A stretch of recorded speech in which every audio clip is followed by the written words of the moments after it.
আসসালামু আলাইকুম। আসলে আমার ছোট্ট একটি জায়গাতে কিছু গাছ লাগাইছিলাম। মক্কার খেজুরের গাছ। এই গাছটি আসলে কিছু অযত্নর কারণে বর্ষাকালে যত্ন করা যায় না, বিধায় গাছটা এলোমেলোর মতন হয়ে গেছে।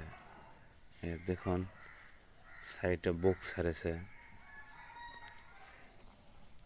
আপনাদের ভিডিওর মাধ্যমে ধরে তুলতে যাচ্ছি যে আসলে বুক, এটা হচ্ছে একটা বুক। এই পাশে আর একটা, এ পাশে একটা, ওই পাশে একটা, ওই একটা, আর এই পাশে আরো দেখা যাচ্ছে।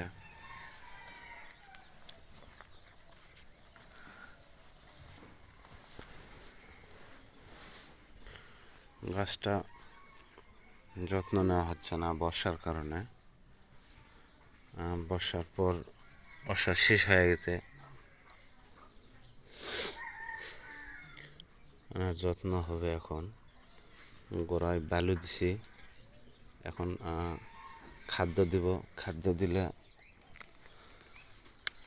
না আসলে সুন্দর হবে। এতে উপরে বুক ছাড়ছে, আশা করা যায় এটা সম্ভবত ফল আসবে। এই ধরনের গতি বোঝা যাচ্ছে যে আসলে ফল ধরতে পারে। খেজুর খেজুর সম্ভবত ধরতে পারে, সে ধরনের মশান বুঝতে পারতেছি।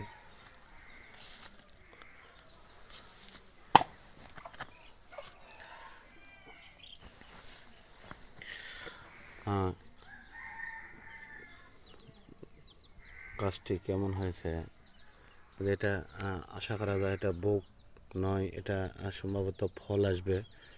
এই ধরনের মশান বোঝা যাচ্ছে। আমি পরামর্শ নিলাম, ইনশাল্লাহ এটা ফল আসলে এনাকে আরও যত্ন নেওয়া হবে। ফলের অপেক্ষায় আশা করে গাছটি লাগাইছি। দেখুন, এই গাছে কোনো কাঁটা বোঝা যায় না।